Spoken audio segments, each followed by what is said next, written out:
Gautam Gambhir team India head coach ಆದ್ಮೇಲೆ positive ಗಿಂತ negative ಆಗಿಯೇ ಸದ್ದು ಮಾಡ್ತಿದ್ದಾರೆ.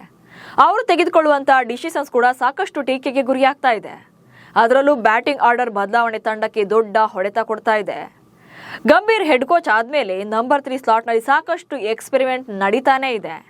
ಕಳೆದ 15 ತಿಂಗಳಲ್ಲಿ ಅದೆಷ್ಟು ಆಟಗಾರರು ಬದಲಾಗಿದ್ದಾರೆ ಅನ್ನೋದನ್ನ ಈ ವಿಡಿಯೋದಲ್ಲಿ ಹೇಳ್ತೇನೆ. ನಾನು ಶಾಂತ. ನೀವು ಸುದ್ಯಾನದ ಸಬ್ಸ್ಕ್ರೈಬರ್ ಆಗೋದಕ್ಕೆ ಮರಿಬೇಡಿ.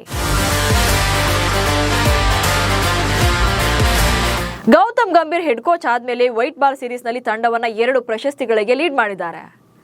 ಐಸಿಸಿ ಚಾಂಪಿಯನ್ಸ್ ಟ್ರೋಫಿ, ಏಕದಿನ ಮಾದರಿಯಲ್ಲಿ ಹಾಗೆ T20 ಮಾದರಿಯಲ್ಲಿ ಏಷ್ಯಾ ಕಪ್ ಚಾಂಪಿಯನ್ಸ್. ಆದರೆ ಟೆಸ್ಟ್ ಕ್ರಿಕೆಟ್ ಅಂತ ಬಂದಾಗ ನ್ಯೂಜಿಲೆಂಡ್ ವಿರುದ್ಧ ವೈಟ್ ವಾಶ್ ಆಗ್ತಾರೆ last year. And next border Gavaskar test ಸರಣಿಯಲ್ಲಿ ಸೋಲ್ತಾರೆ. ವಿಶ್ವ ಟೆಸ್ಟ್ ಚಾಂಪಿಯನ್ಶಿಪ್ ಫೈನಲ್ ಅನ್ನು ಮಿಸ್ ಮಾಡ್ಕೊಳ್ತಾರೆ. ಈಗ ಸೌತ್ ಆಫ್ರಿಕಾ ವಿರುದ್ಧ ತವರಿನಲ್ಲಿ ಸೋಲು. ಹೀಗೆ ರೆಡ್ ಬಾಲ್ ಫಾರ್ಮೆಟ್ ನಲ್ಲಿ ಗೆದ್ದಿದ್ದಕ್ಕಿಂತ ಸೋತಿದ್ದೇ ಹೆಚ್ಚಾಗಿದೆ. ಅದರಲ್ಲೂ ಭಾರತ ತಂಡ ಕಳೆದ 13 ತಿಂಗಳಲ್ಲಿ ತವರಿನಲ್ಲಿ 4 ಟೆಸ್ಟ್ ಪಂದ್ಯಗಳನ್ನು ಸೋತಿದೆ. ಇದು ಅತ್ಯಂತ ಕೆಟ್ಟ ದಾಖಲೆಯಾಗಿದೆ ಹಿಂದಿನ ಪಂದ್ಯಗಳಿಗೆ ಹೋಲಿಸಿದ್ರೆ.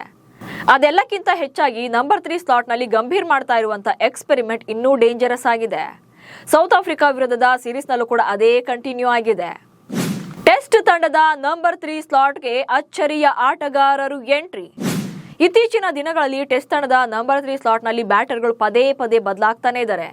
ಕಂಟಿನ್ಯೂಯಸ್ ಆಗಿ ಯಾರನ್ನು ಕೂಡ ಅದೇ ನಂಬರ್ನಲ್ಲಿ ಆಡಿಸ್ತಾ ಇಲ್ಲ. ಗಂಭೀರ್ ಕೋಚ್ ಆದ್ಮೇಲೆ ಕಳೆದ 1.5 ವರ್ಷದಲ್ಲಿ ಭಾರತದ ಬ್ಯಾಟಿಂಗ್ ಕ್ರಮಾಂಕದಲ್ಲಿ 1 ಡೌನ್ ಸ್ಥಾನದಲ್ಲಿ 7 ಬ್ಯಾಟ್ಸ್ಮನ್ಗಳು ಆಡಿದ್ದಾರೆ. ಅಂದ್ರೆ 7 ವಿಭಿನ್ನ ಬ್ಯಾಟ್ಸ್ಮನ್ಗಳು 3ನೇ ಕ್ರಮಾಂಕದಲ್ಲಿ ಬ್ಯಾಟಿಂಗ್ ಅನ್ನು ಮಾಡಿದ್ದಾರೆ. ಯಾರೆಲ್ಲ ಅಂತ ನೋಡೋದಾದ್ರೆ, ಕಳೆದ ವರ್ಷ ಗೌತಮ್ ಗಂಭೀರ್ ಅವರು ಟೀಮ್ ಇಂಡಿಯಾದ ಕೋಚ್ ಆದಾಗ ಶುಭ್ಮಾನ್ ಗಿಲ್ ಈ ಪಾತ್ರವನ್ನು ನಿರ್ವಹಿಸ್ತಾ ಇದ್ರು. ಅಂದ್ರೆ 3ನೇ ಕ್ರಮಾಂಕದಲ್ಲಿ ಗಿಲ್ ಬ್ಯಾಟಿಂಗ್ ಅನ್ನ ಮಾಡಿದ್ರು. 7 ಪಂದ್ಯಗಳಲ್ಲಿ ಗಿಲ್ ಈ ಸ್ಥಾನದಲ್ಲಿ ಬ್ಯಾಟಿಂಗ್ ಅನ್ನ ಮಾಡ್ತಾರೆ. ಇನ್ನು ಗಿಲ್ ನಾಯಕನಾದ ಮೇಲೆ 4ನೇ ಸ್ಥಾನಕ್ಕೆ ಫಿಕ್ಸ್ ಆಗಿದ್ದಾರೆ. ಇದಕ್ಕೂ ಮುನ್ನ ಅಂದ್ರೆ ಗಿಲ್ಗೂ ಮುನ್ನ KL ರಾಹುಲ್ ಹಾಗೆ ವಿರಾಟ್ ಕೊಹ್ಲಿ ಕೂಡ ತಲಾ ಒಂದೊಂದು ಪಂದ್ಯದಲ್ಲಿ 3ನೇ ಕ್ರಮಾಂಕದಲ್ಲಿ ಬ್ಯಾಟಿಂಗ್ ಅನ್ನ ಮಾಡಿದ್ರು. ದೇವದತ್ ಪಡಿಕ್ಕಲ್ ಅವರನ್ನು ಕೂಡ ಒಂದು ಪಂದ್ಯದಲ್ಲಿ ಆಡಿಸಲಾಗುತ್ತೆ. ಅದಾದ್ಮೇಲೆ ಕರುಣ್ ನಾಯರ್ ಅವರನ್ನ ಇಂಗ್ಲೆಂಡ್ ಸೀರೀಸ್ ನಲ್ಲಿ ಕಣಕ್ಕಿಳಿಸಲಾಗುತ್ತೆ, ಅವರನ್ನ ಪ್ಲೇಯಿಂಗ್ 11ಗೆ ತಗೊಂಡಾಗ. ಇನ್ನು ಇಂಗ್ಲೆಂಡ್ ಪ್ರವಾಸದಲ್ಲೇ ಕರುಣ್ ನಾಯರ್ ಅನ್ನ ಕೈಬಿಟ್ಟಾಗ ಸಾಯಿ ಸುದರ್ಶನ್ ರನ್ನ ಇದೇ ಕ್ರಮಾಂಕದಲ್ಲಿ ಅಂದ್ರೆ 3ನೇ ಕ್ರಮಾಂಕದಲ್ಲೇ ಬ್ಯಾಟಿಂಗ್ಗೆ ಕಳಿಸಲಾಗಿದೆ. ಅಂಡ್ ನೆಕ್ಸ್ಟ್ ವೆಸ್ಟ್ ಇಂಡೀಸ್ ವಿರುದ್ಧದ ಸರಣಿಯಲ್ಲೂ ಕೂಡ ಸಾಯಿ ಸುದರ್ಶನ್ ಕಂಟಿನ್ಯೂ ಆಗ್ತಾರೆ. ಇನ್ನೇನು ಸುದರ್ಶನ್ ಸೆಟ್ಲ್ ಆಗ್ತಿದ್ದಾರೆ ಅನ್ನೋಷ್ಟರಲ್ಲೇ ದಕ್ಷಿಣ ಆಫ್ರಿಕಾ ವಿರುದ್ಧದ ಸರಣಿಯ ಮೊದಲ ಟೆಸ್ಟ್ ಪಂದ್ಯದಿಂದ ಅವರನ್ನ ತೆಗೆದುಹಾಕಲಾಗುತ್ತೆ. ಅಂದ್ರೆ ಪ್ಲೇಯಿಂಗ್ 11ಗೆ ಅವರನ್ನ ಸೇರಿಸ್ಕೊಳ್ಳೋದಿಲ್ಲ. ಇಲ್ಲಿ ಅಚ್ಚರಿ ಎನ್ನುವಂತೆ ವಾಷಿಂಗ್ಟನ್ ಸುಂದರ್ಗೆ ನಂಬರ್ 3 ಸ್ಲಾಟಿಂಗ್ ನಲ್ಲಿ ಬ್ಯಾಟಿಂಗ್ ಅನ್ನ ಮಾಡೋಕೆ ಅವಕಾಶವನ್ನ ಕೊಡ್ತಾರೆ. ಈಗ 2ನೇ ಪಂದ್ಯದಲ್ಲಿ ಮತ್ತೆ ಸಾಯಿ ಸುದರ್ಶನ್ ತಂಡಕ್ಕೆ ಕಮ್ ಬ್ಯಾಕ್ ಮಾಡಿದ್ದು ಅವರೇ ನಂಬರ್ 3 ಸ್ಲಾಟ್ಗೆ ಕಮ್ ಬ್ಯಾಕ್ ಮಾಡಿದ್ದಾರೆ. ಇಲ್ಲಿ ಟೀಮ್ ಇಂಡಿಯಾದಲ್ಲಿ ಅದು ಟೆಸ್ಟ್ ಕ್ರಿಕೆಟ್ ಅಂತ ಬಂದಾಗ ಲೆಜೆಂಡರಿ ಪ್ಲೇಯರ್ಗಳೆಲ್ಲ ನಂಬರ್ 3 ನಲ್ಲಿ ಜಾಸ್ತಿ ಆಡಿದ್ದಾರೆ. ಕಳೆದ 25 ವರ್ಷಗಳಿಂದ ರಾಹುಲ್ ದ್ರಾವಿಡ್, ಸಚಿನ್ ತೆಂಡೂಲ್ಕರ್ ಇವರೆಲ್ಲ 3-4ನೇ ಕ್ರಮಾಂಕದಲ್ಲಿ ಬ್ಯಾಟಿಂಗ್ ಅನ್ನ ಮಾಡ್ತಾ ಇದ್ರು.